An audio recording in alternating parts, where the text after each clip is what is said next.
Sara Diskaya, sumuko na sa NBI. Mga napakulong, kulang pa.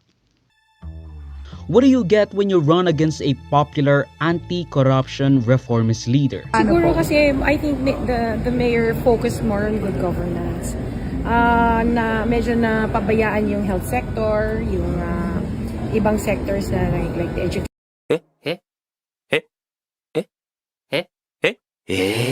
Habang nakikipagkontsabahan sa mga kongresista para sa mga flood control, substandard at ghost projects. Inaasahan na rin nating lalabas ang warrant of arrest na ni Sara Diskaya itong linggong ito at hindi na rin magtatagal ang pag-aresto sa kanya. Magpapatuloy ang investigasyon, magpapatuloy ang pagpapanagot at titiyakin ng pamahalaan na ang pera ng bayan ay maibabalik sa taong bayan.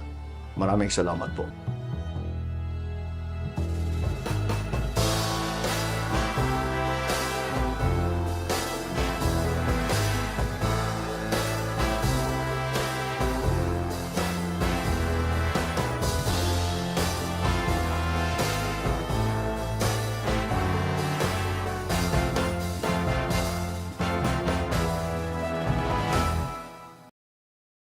Pero guys, huwag kayong matakot na makakalabas ng bansa itong si Sara Diskaya. Lalo na at natimbrehan siya ni BBM na may warrant of arrest na laban sa kanya. I mean, ang weird no? Si BBM pa talaga ang magsasalita.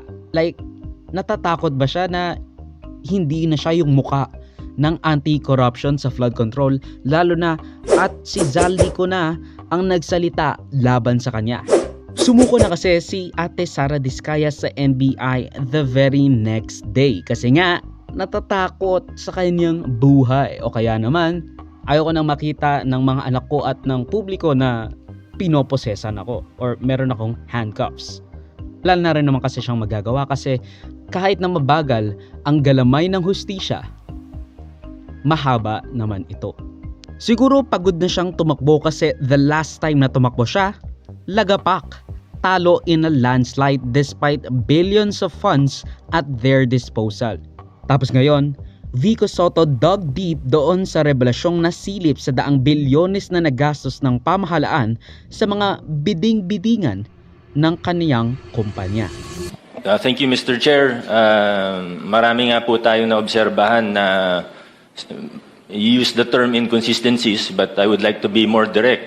Kasinungalingan po talaga. At lantarang kasinungalingan naman po yung mga sinasabi nito.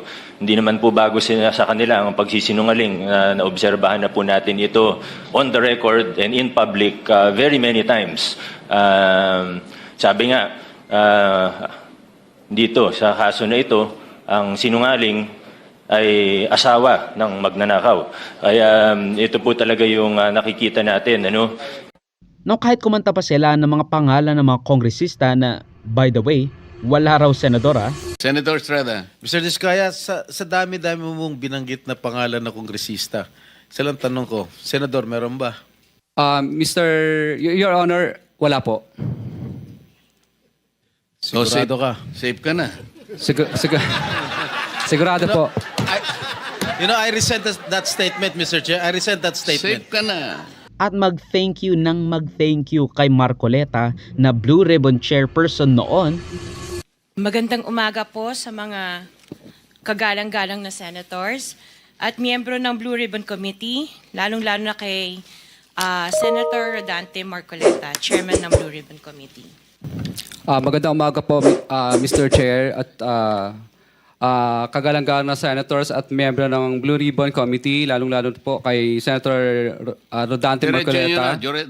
Kami ay lubos na humihingi ng tulong sa Senate Blue Ribbon Committee na pinamumunuan ng buting Chairman Senator Rodante Marcoleta. Kahit na ang maglo-lawyer pa sa kanila ay si Marcoleta, hindi sila ligtas sa kawalan ng galit ng tao. They truly are the Napoles of our time na ilalaglag ng mga kasosyo nilang politikos when things get rough at nagkahulihan na. Are you trying to steal this all? No. I am raising prejudicial question. I am ang sinasabi ko, why did you choose, for example, Bryce over to this guy? My opinion. You cannot question my opinion. Outside of this hall, you cannot question my opinion. Mangyayari nito, so, Mas credible si Bryce kesa Diskaya. Bakit ganon? Why are we trying to prejudge this? Why are you so Then we should not protective judge. of this guy? Why are you so protective? I am not protecting them. Mabuti sinabi mo yan, Mr. Chair. Pwede ba nating i-record ito? Palagi niyo sinasabi, I am protective of the Diskaya. When I was chairman of this committee, sinabi ko na sa inyo, the only remedy provided under the law is for them to apply if they qualify under the process of witness protection program. That's all what I did. Dumating pa nga sa punto na gusto nilang kumanta ng kumanta kasi may Marcoleta na nag-argue on their side para sa kanila na kahit hindi nila ibalik yung mga ill-gotten wealth, pwede pa rin silang ma-admit as state witness.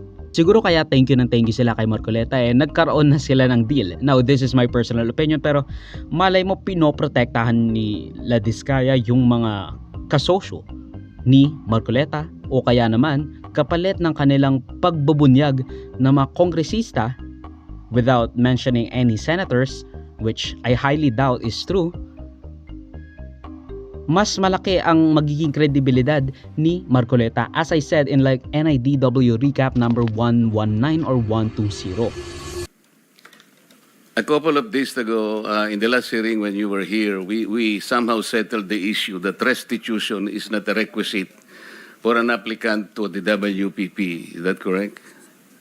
It's not in the law. But sa akin ko kasi, hindi lang po batas na nagdidictate dito. It's also what is morally right, what is expected of us. Yan po kasi, kahit hindi nilagay sa batas, mga given po yan sa ating lipunan.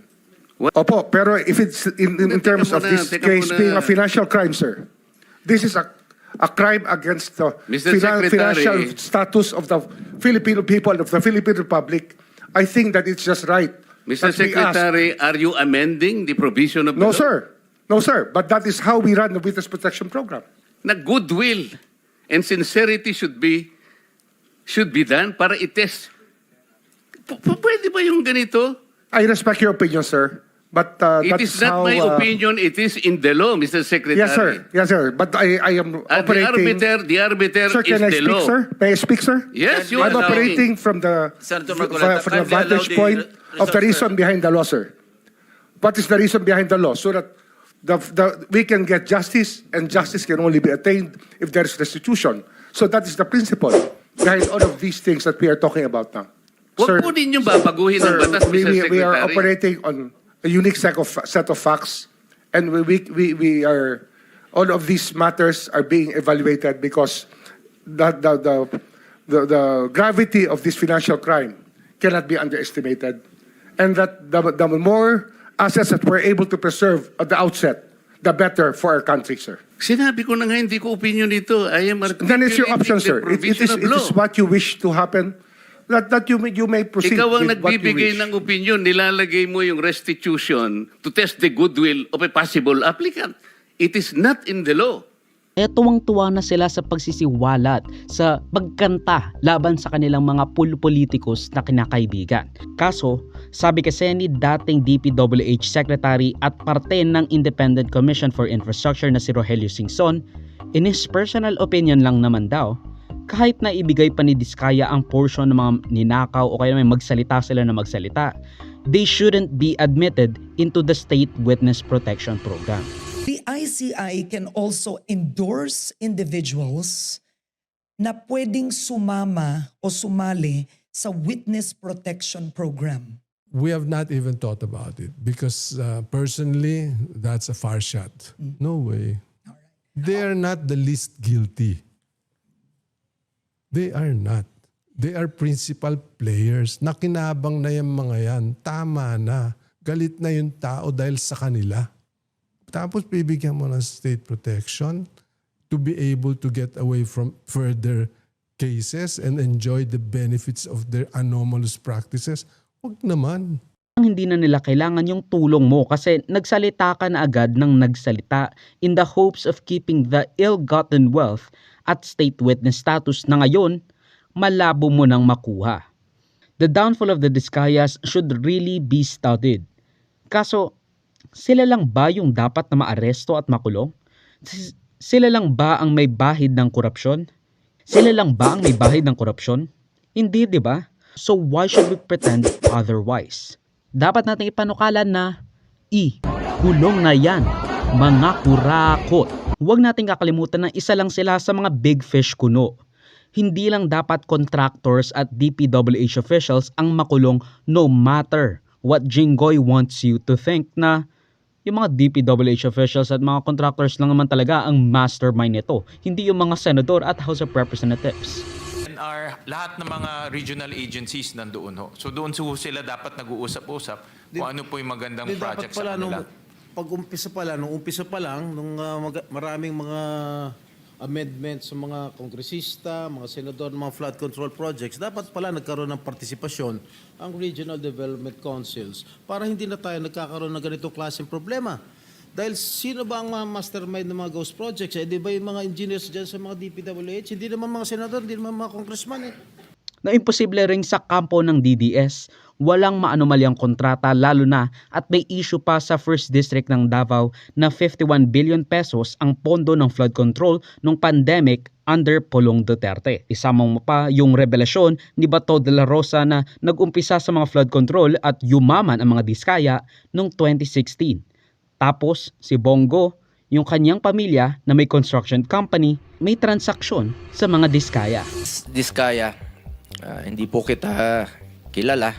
Kung meron pong pagkukulang o deficiencies or mali, ako mismo po ang magre-rekomenda sa committee ito. Nakasuhan kayo kahit kasama ang kamag-anak ko. At ulitin ko, for the 9th time, I have nothing to do with the business of my family. Wala po akong kinalaman sa negosyo nila. I have no involvement in its operations. Ma'am, very clear man yun sa video na sinabi mo.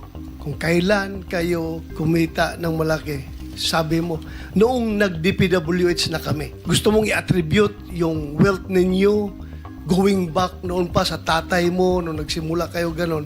Pero very clear, the video won't lie. Sinabi mo, noong nag-DPWH na kami. Yes po. So, kailan ba kayo nag-DPWH? Yung mga flood control projects, kailan kayo nag-engage ng flood control projects sa DPWH? Siguro mga 2016 onwards. Please make sure of your answer. Yes po, 2016 onwards po. 2016 onwards? Yes po. Tatandaan din dapat natin na si Marcos at ang kanyang gabinete, mga former at present senators ay implicated din sa korupsyon at kickback schemes. Kaya hindi masisiyahan ng mga tao sa mga DPWH officials at contractors lang ang makukulong. Dapat it's either all or everyone shall resign. Lalo na at puno ng contractors sa House of Representatives at mga undersecretary. Ang video clip na ito ay galing sa aking series ng News Reverdy Recap. Check the entire videos for the complete weekly news recap and subscribe to the channel to be kept up to date sa mga local at global news na I'll make sure will be interesting to you. Particularly you, whatever your name is. Hindi ko alam, sorry. Salamat sa panonood mga ka-farmy. Like, subscribe, follow me like sa socials and avoid Joseph that will be linked down below. So, of course, paalam.